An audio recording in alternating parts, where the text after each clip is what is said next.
Olá pessoas, tudo bem? Me chamo Ivete Luna, sou professora do Instituto de Economia da Unicamp e este é o terceiro vídeo referente ao teste de hipótese que estamos no momento estudando dentro do conteúdo da disciplina de Estatística e Introdução à Econometria. No primeiro vídeo, a gente apresentou a intuição geral sobre o conceito de testes de hipóteses e a sequência que constituem esse processo. No segundo vídeo da série, a gente apresenta o começo da formalização com a estatística, né, desse processo todo de validação de uma conjectura sobre um parâmetro populacional, que é o conceito de teste de hipótese na estatística. Nós vimos o conceito de erro tipo 1 e tipo 2 e como determinar a nossa regra de decisão a partir de um limitante superior para o erro tipo 1, ou seja, especificando a probabilidade ou o nível de significância do teste. Agora, nós vamos ver efetivamente como aplicar esses conceitos e mais alguns detalhes sobre algumas etapas desse processo de validação para o caso específico da média, considerando que a variância populacional é dada. Tá? Então, a modo de resumo, a gente viu, né, que esse processo de tomada de decisão é composto por uma sequência de passos que mesmo inconscientemente adotamos no nosso dia a dia. E num primeiro momento, a gente faz o levantamento sobre essas conjecturas que gostaríamos de validar. Por exemplo, afirmar que a média populacional de uma determinada variável de interesse é de determinado valor, de uma determinada quantidade. No caso hipotético que a gente utilizou de exemplo nos vídeos anteriores, a gente viu o caso de uma ilha que está questionando a sua procedência. Ela pode vir de uma civilização A ou de uma civilização B. Sendo da civilização A, a média de alturas daquela população seria igual a 170 centímetros, senão essa média seria maior. Então, essa expressão ou essa inferência, essa conjectura estaria representada no que nós chamamos de hipótese nula ou H0, né, contendo uma afirmação contundente sobre aquele parâmetro, ela é clara, e uma hipótese alternativa que contempla tudo aquilo que não está inserido na hipótese nula. Em um segundo momento, a gente define qual é o instrumento que utilizaremos para validar tal afirmação, ou seja, qual é a variável aleatória que a gente utilizará e, portanto, precisamos ter bem clara a distribuição amostral. Isso significa que nós temos que assumir como conhecidas a média e a variância dessa distribuição, ou, de forma geral, os parâmetros que determinam a distribuição amostral.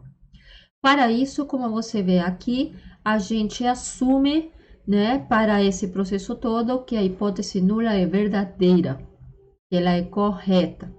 Se não for correta, a evidência nos levará a essa conclusão. Então, a média ou o parâmetro dado numericamente pela hipótese nula será utilizado para definir a distribuição amostral que utilizaremos para fazer o teste, tá? No caso, um teste sobre a média, então utilizaremos como variável para validar tal afirmação a média amostral. Em um terceiro momento, nós precisamos definir a regra que nos auxiliará na tomada de decisão. E isso pode ser feito, como a gente viu no vídeo anterior, fixando o nível de significância ou alfa. E o que quer esse alfa? Era a chance da gente cometer o erro tipo 1, ou seja, a chance da gente rejeitar a hipótese nula, sendo ela verdadeira, a correta.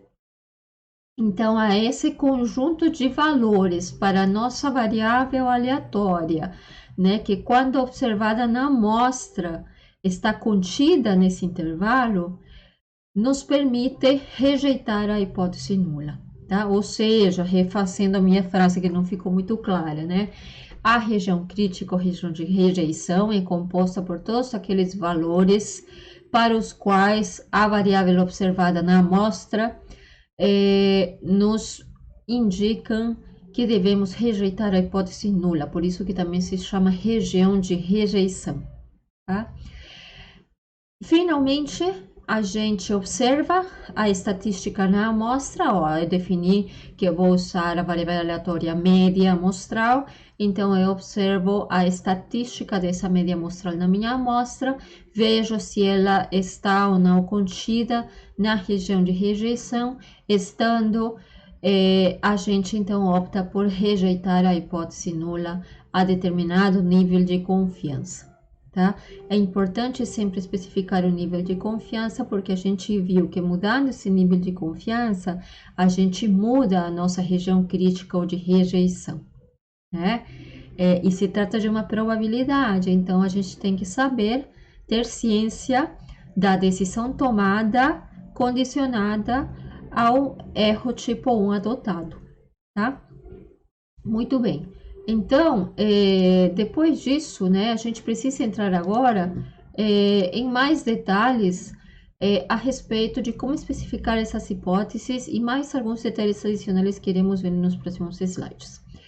Primeira coisa, a hipótese nula. A hipótese nula é uma afirmação, né? Então, ela não pode ser duvidosa, né? Em que sentido? Em que ela vai me fornecer os dados que eu preciso para especificar a minha distribuição amostral no passo seguinte. Então, a igualdade está sempre contida na hipótese nula. Já a hipótese alternativa pode ser do tipo bilateral, quando ela é dada por uma não igualdade, tá? Ou seja, pela diferença. Se a média aqui, por exemplo, é 170, então a minha hipótese alternativa seria não. A média é diferente de 170, mas percebe que ela não me dá um valor alternativo. Ó, o μ0 está aqui e aparece de novo aqui, né? Não tenho mais, a média é 180. Isso dificilmente vai acontecer na prática. Então, quando se trata de uma diferença, percebe que ela não é específica, né? Ela simplesmente me diz que a média é diferente de μ0, mas não me diz qual outro valor que seria, né? Então, a gente, nesse caso, tem o que chamamos de teste bilateral. Pode ser também um teste unilateral, quando nós temos aqui uma desigualdade estrita, né? Por exemplo, a média é maior que 170 ou a média é menor que 170, mas não me diz qual o valor. Será que é 160, 130, 155? Não sei, né? Percebe então que a hipótese alternativa não nos dará um valor alternativo àquele dado pela nossa hipótese nula. E o maior e o menor é igual aqui, né? Bom, tudo depende do que você queira testar, e a melhor forma de você perceber o que esse igual representa é fazendo exercícios de fato. Mas percebe o seguinte: se você afirma, por exemplo, que a média é maior, basta demonstrar que a média é igual a esse valor para você refutar essa hipótese, né? Então, em muitas ocasiões, quando você quer provar que a média é maior ou igual a um determinado valor versus a média é menor que determinado valor, basta você comprovar que a média é igual para você rejeitar a hipótese alternativa. E o mesmo acontece quando esse igual representa indiretamente o menor ou igual versus a hipótese alternativa, a média é maior que um determinado valor. Novamente, basta comprovar que a média é igual a esse valor para você refutar a hipótese de que a média é efetivamente maior. Percebe? Então, é meio que uma estratégia para a gente considerar todas essas possibilidades, mas isso vai depender muito do problema, né? E da pesquisa que você está desenvolvendo, tá?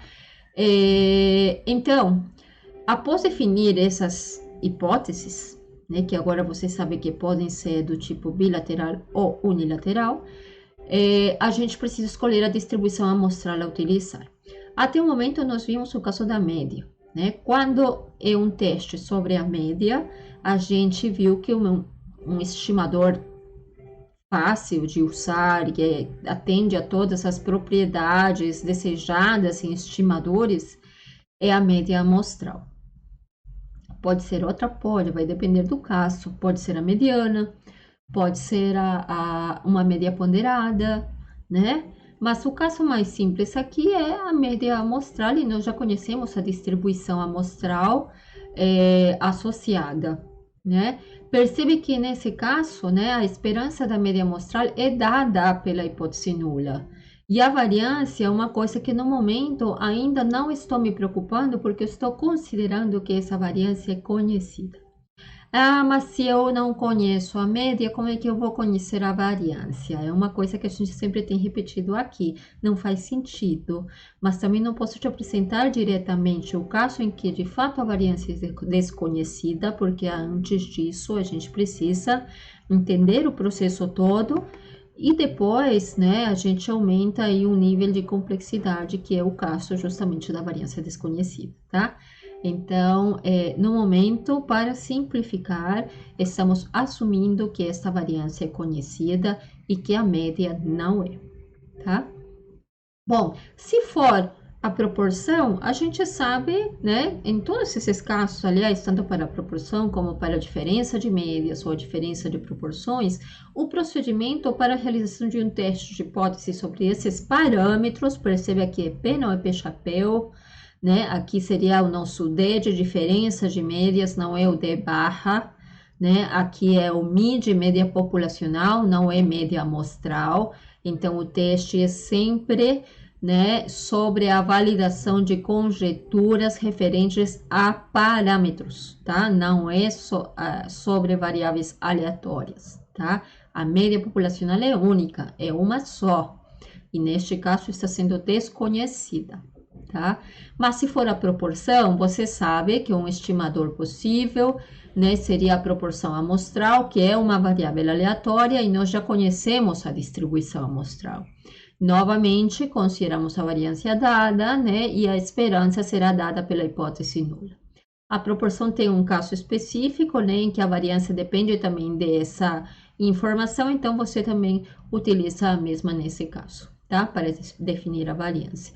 Para a diferença de médias, né, a gente assume que essa diferença, por exemplo, é igual a zero, quando se trata de comparar, de verificar se elas são iguais. Esse delta aqui será zero, mas ela pode ser diferente também, né? Se for um valor positivo ou negativo, eu posso querer testar que a média 1 é maior que a média, aqui faltou trocar, seria 2, né? Em um determinado valor delta, né? Dá para fazer esse tipo de teste de hipótese. Percebe então que não basta apenas calcular uma estimativa pontual para inferir sobre os valores populacionais. Aqui é 2, tá? Não é 0. Para a proporção, a mesma coisa, né? E em ambos os casos, nós já conhecemos as respectivas distribuições amostrais, né? Para um tamanho de amostra grande, todas elas tendem a uma distribuição normal, então poderemos continuar a usar a distribuição normal padrão, né? Para finalizar o nosso teste de hipótese, né? Lembra, então, que todas essas distribuições amostrais serão finalizadas, né, na sua especificação, utilizando informação dada pela nossa hipótese nula, tá? Então, nós temos aqui esse delta, que define a diferença de proporções, por exemplo, né, que representa a esperança da diferença, né, das proporções amostrais, né, por isso que ela vem aqui, tá bom? Agora nós focaremos no caso específico da média, mas lembra que o procedimento sobre teste de hipóteses na média é igual para os outros casos, obviamente ajustando, né, o estimador aqui, né, mudando o estimador e, consequentemente, a distribuição amostral para o cálculo das probabilidades, tá bom? Muito bem. Após escolher qual a variável aleatória que usaremos e a respectiva distribuição amostral, a gente precisa definir a regra que nos auxilia na tomada de decisão, né? Isso significa definir a nossa região crítica ou de rejeição. Dado então o nível de significância, no vídeo anterior já aprendemos como fazer isso, né? Determinamos os valores críticos. Aqui vem uma coisa nova, né? Se a hipótese alternativa contém uma não igualdade, né? Ou seja, se trata de um teste bilateral, significa, né, que, por exemplo, se eu quero testar que a média é igual a um valor central, μ0, a distribuição amostral da média, né, estará centrada em μ0. Se eu transformo essa distribuição para sua equivalente na distribuição normal padrão, né, essa distribuição estará centrada no zero, né, porque é uma distribuição normal com média 0, variância 1, né? E o erro tipo 1 estará distribuído em ambas as caudas da distribuição, né? Por quê? Porque se é diferente, toda evidência muito acima ou muito abaixo do valor central serão evidências contra a hipótese nula, né? Então, se, por exemplo, a hipótese nula me diz a média é zero,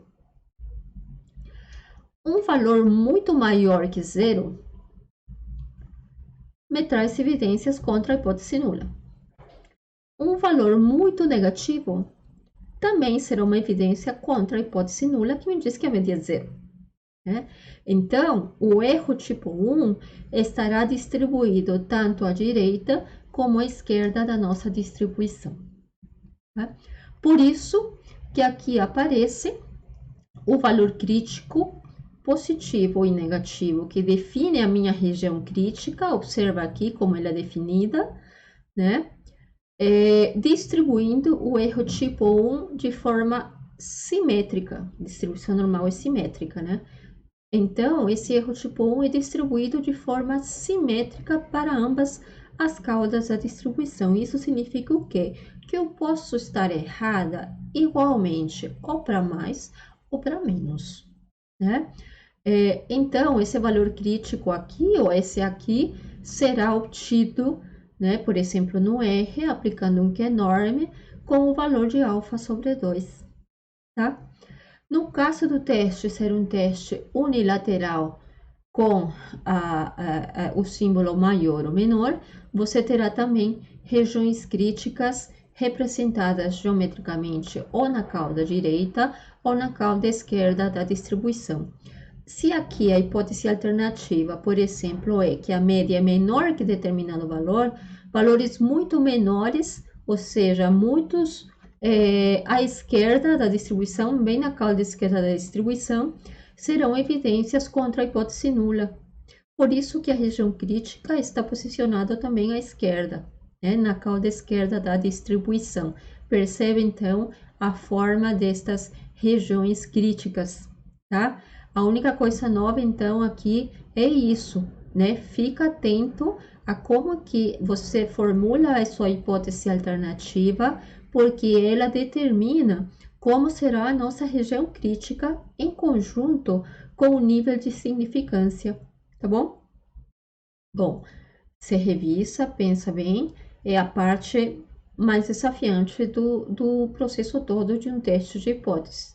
A quarta etapa é simplesmente observar a evidência na amostra, ou seja, eu determino, né, o valor observado na minha amostra. Como eu construí no slide anterior a minha região crítica na escala da variável de distribuição normal padrão, então a minha evidência deve ser também transformada para a referida escala, né? Então, o que eu vou fazer com a distribuição amostral que nós já escolhemos e especificamos, considerando a hipótese nula verdadeira, né? Eu transformo a média amostral observada, né? Subtraindo a esperança da variável aleatória média e dividindo pelo seu desvio padrão amostral. Com isso, eu calculo, né, o z-score, né, ou o valor na escala normal padrão, né, e a partir dessa informação, eu tomo a decisão. Se esse valor estiver contido dentro da região crítica, né, a gente rejeitará a hipótese nula, caso contrário, a gente não rejeita. Com isso, a gente fecha a formalização dos testes de hipóteses.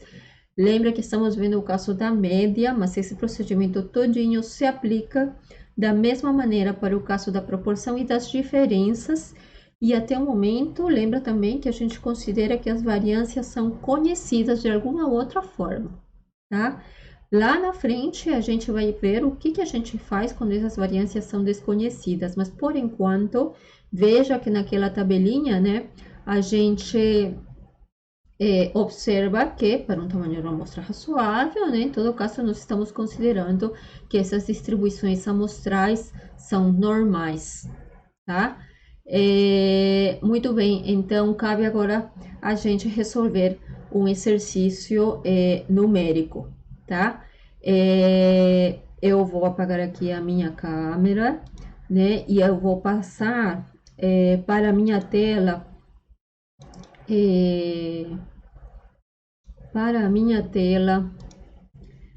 o meu quadro branco, de maneira que a gente possa fazer alguns esboços antes da gente partir para a resolução numérica, tá bom? Então, veja o enunciado seguinte. Se não me engano, esse exercício também é do livro de estatística dos professores Moritinho e Bussabi. Se não, de todas as maneiras, lá tem vários exercícios interessantes para você treinar, praticar os diferentes casos, tá? Tanto testes unilaterais como bilaterais. Bom, voltando ao exercício, as válvulas produzidas por uma empresa têm duração média de 300 horas e desvio padrão de 24, né? Então, perceba que essas informações não têm nada a ver com a amostra, então se tratam de informações populacionais. No caso, eu posso, por exemplo, deixa eu trocar aqui a cor da minha caneta. Posso definir, então, que essa média é uma média observada, ou uma média, perdão, é uma média populacional. Eu vou deixar assim mesmo. Esse valor aqui vai ser igual a 300. Deixa eu apagar aqui e escrever bonitinho, porque tá complicado, né? Ok, esse valor aqui vai ser igual a 300. E o desvio padrão de 24 horas. Perceba, então, que o desvio padrão é dado, tá? Acredita-se que com a introdução de novas máquinas no processo, a duração média aumentou, né? Então, essa variável, né, a duração média, diz que aumentou. Se aumentou, então ela tem que ser maior que 300. Após, né, a introdução dessas novas máquinas, se supõe que são mais modernas, produzem coisas melhores, a produtividade aumenta, então isso significa, de forma geral, que conseguiram produzir itens melhores, por isso que a duração aumenta, tá? Percebe que essa afirmação não te diz nada a respeito de qual seria o novo valor. 310, 330, 301? Não sabemos, né? Só nos diz que aumentou. Logo a seguir, tendo sido testadas 64 válvulas, ou seja, o N vai ser igual a 64, constatou-se que a duração média aumentou para 310 horas. Percebe que esse valor aqui, ó, vem da amostra, né? Então, esse 310 vai ser a evidência observada na nossa amostra sobre a média. 310. Tudo indica que aumentou. Podia dar um valor menor e ainda ter aumentado? Podia, a gente sabe, né? Temos os erros tipo 1 e 2 para isso acontecer, né? Mas nós não sabemos ainda. O teste de hipótese vem nos auxiliar. Que mais? Planeje uma regra de decisão para alfa igual a 1%, 0,01. Para esta regra de decisão, acreditaria que a duração média aumentou? Aumentou. Bom, como fazemos então? A primeira coisa que nós temos que fazer é formular as nossas hipóteses, né? Eu vou vir aqui para o lado, para ver se melhora aqui, a minha caneta está dando problemas. Ok, primeira coisa, é um teste sobre a média. Então, eu já começo assim, ó, igual. A minha hipótese alternativa, eu quero ver se ela aumentou.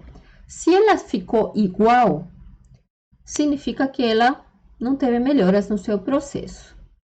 Menos, não faz sentido. Máquinas novas, se supõe que são uma tecnologia melhor, não faz sentido que a durabilidade dos produtos caia, né? Mas, enfim, se espera, né? Uma hipótese, a gente está delineando a nossa hipótese, né? Então, se se supõe que compraram para aumentar a duração dos produtos, não faz sentido que ela caia, né? Com esse novo processo. Então, se ela se manteve igual, ela não aumentou. Caso contrário, ela aumentou, né? Então, eu posso escrever as minhas hipóteses dessa maneira, certo? Isso por quê? Poxa, mas eu quero provar que a média aumentou.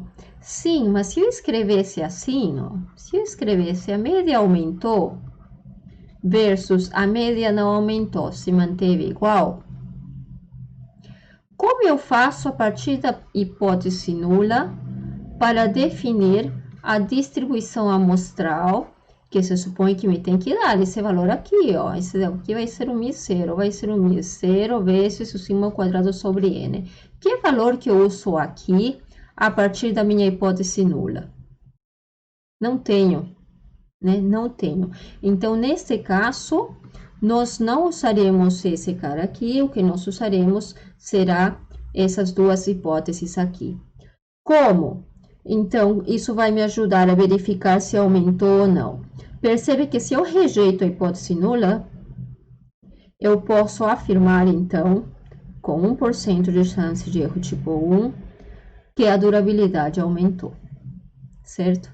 Se eu não rejeito a hipótese nula, a 1% de significância, então eu afirmo que a durabilidade não aumentou e a troca de máquinas, então, não teve o resultado esperado.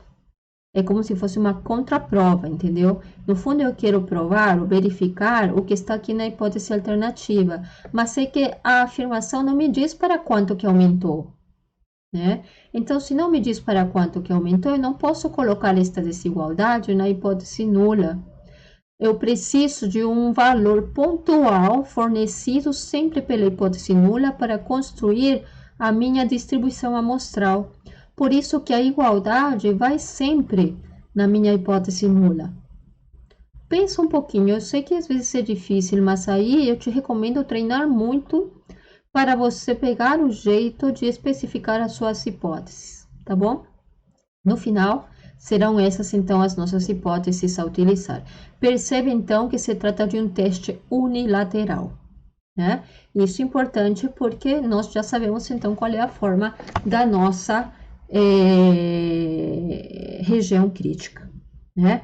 O segundo passo era definir a nossa distribuição amostral. Percebe então que agora, vou até trocar aqui a corzinha, a nossa média amostral terá uma distribuição normal, né? Considerando a hipótese nula verdadeira, de esperança igual a 300 e variância igual a o 24 sobre o tamanho da amostra, 24 ao quadrado, né? Sobre 64, né? Ou seja, esse aqui, ó, μ0 e sigma ao quadrado sobre n, certo?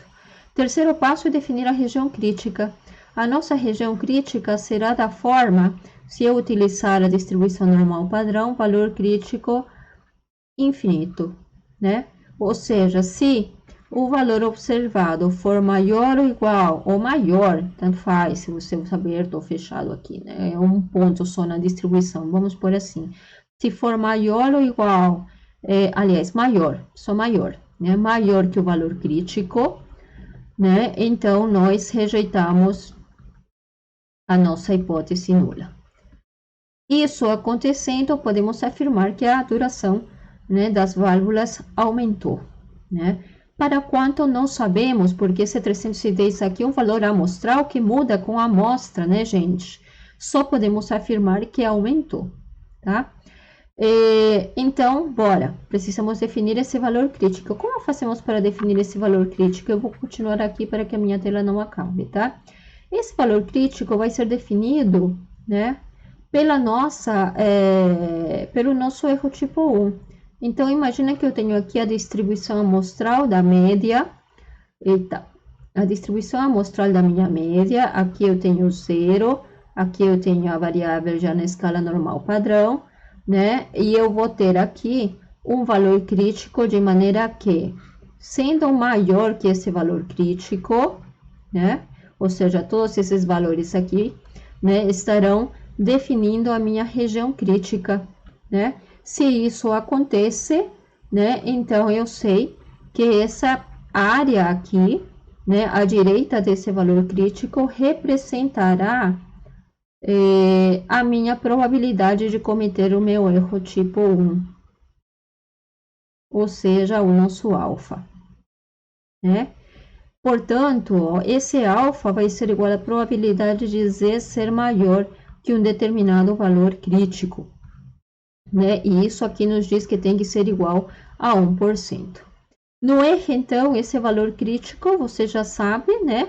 Utilizamos a função QNorm, né? E como temos que fornecer a área que está aqui à esquerda do valor crítico que desejamos, eu alimento a função com 1 menos alfa, né?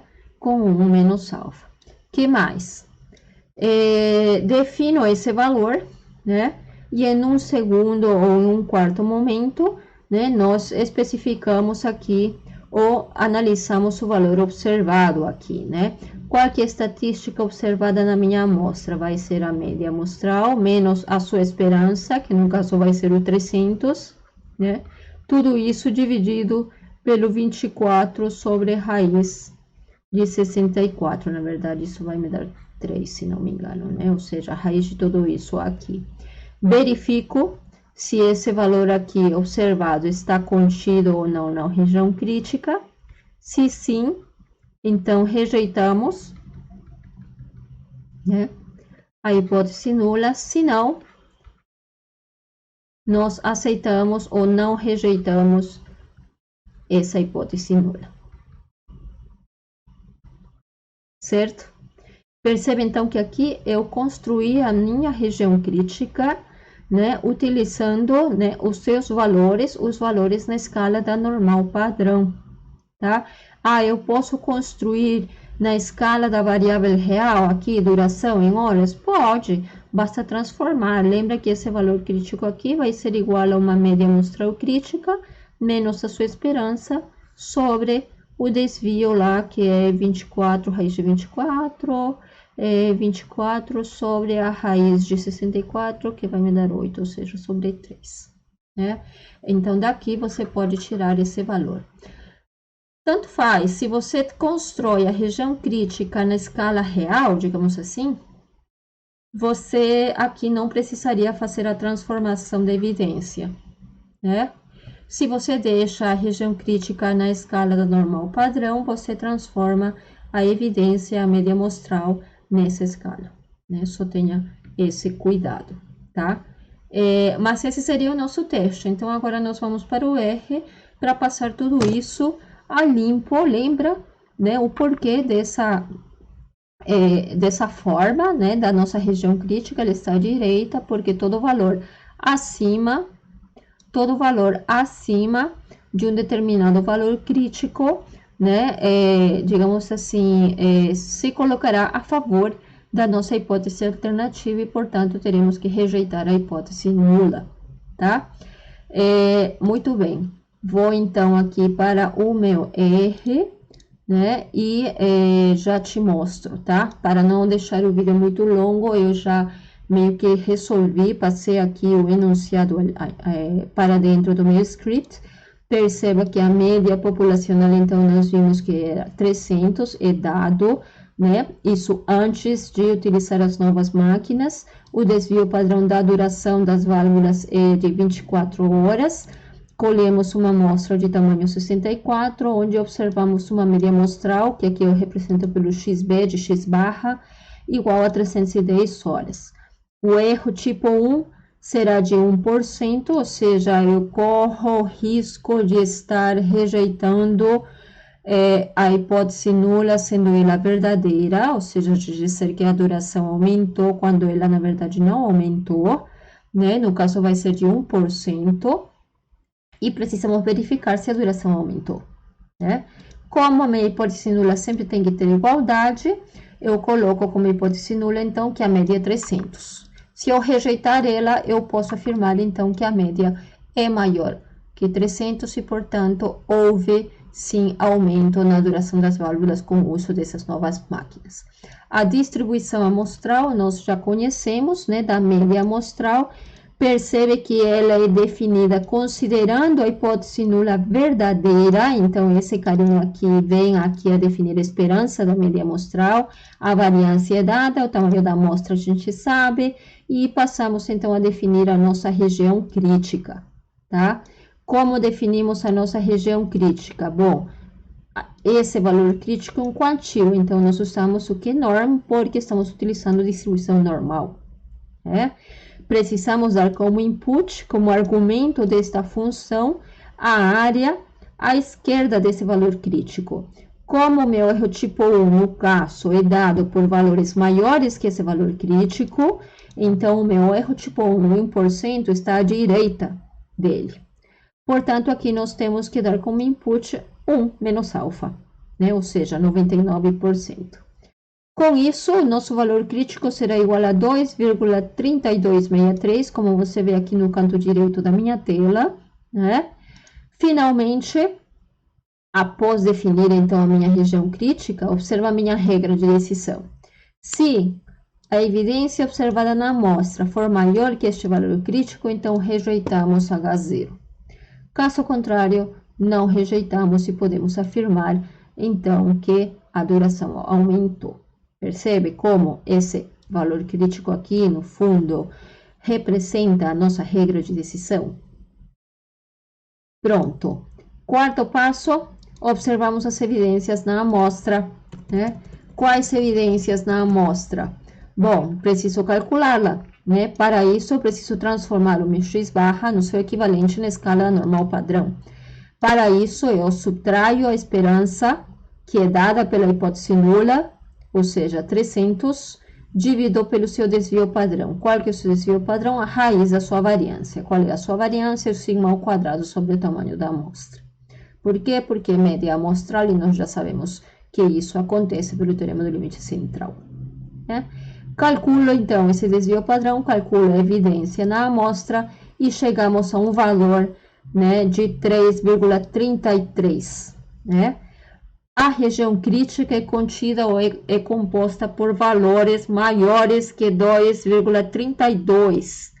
A evidência deu 3,33, pertence à região crítica. Se ela pertence à região crítica, então quer dizer que as evidências nos sugerem que devemos rejeitar a hipótese nula. Se rejeitamos a hipótese nula, portanto, podemos concluir a 1% de significância de que houve sim aumento na duração das válvulas produzidas com essas novas máquinas.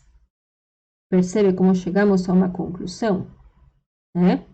Então, nem sempre se trata de querermos provar efetivamente, digamos assim, a questão era, a duração aumentou, a resposta vai ser dada, a positiva vai ser dada, rejeitando a hipótese nula, né? É isso. Nem sempre vai ser assim, tá? Mas nos próximos encontros, a gente resolverá outros exercícios para a gente pegar o jeito, né, na definição. Percebe que duas coisas chaves. Primeiro, você tem que especificar muito bem as hipóteses. Percebe que a hipótese alternativa nos determina como é que é a nossa regra de decisão, né? A nossa região crítica, né? E o nível de significância em conjunto, né? Entra aí e faz o seu papel, né? Por isso, como eu já comentei em outros vídeos também, em geral, os softwares já nos fornecem os resultados dos testes para 3 níveis de significância diferentes. Em geral, são de 1, 5 e 10%, tá? Mas pode ser a qualquer outro nível. Basta aqui, como você vê, mudar o valor do alfa aqui, você muda, né? Muda a regra de decisão e você pode, inclusive, mudar o resultado do seu teste, tá? É isso, então, pessoas. Obrigada. Essa semana foi um pouco mais extensa, mas é um tema bastante importante. né? Espero que tenha ficado claro e nos próximos encontros, então, realizaremos mais exercícios para a melhor compreensão destes conceitos. Obrigada, até a próxima.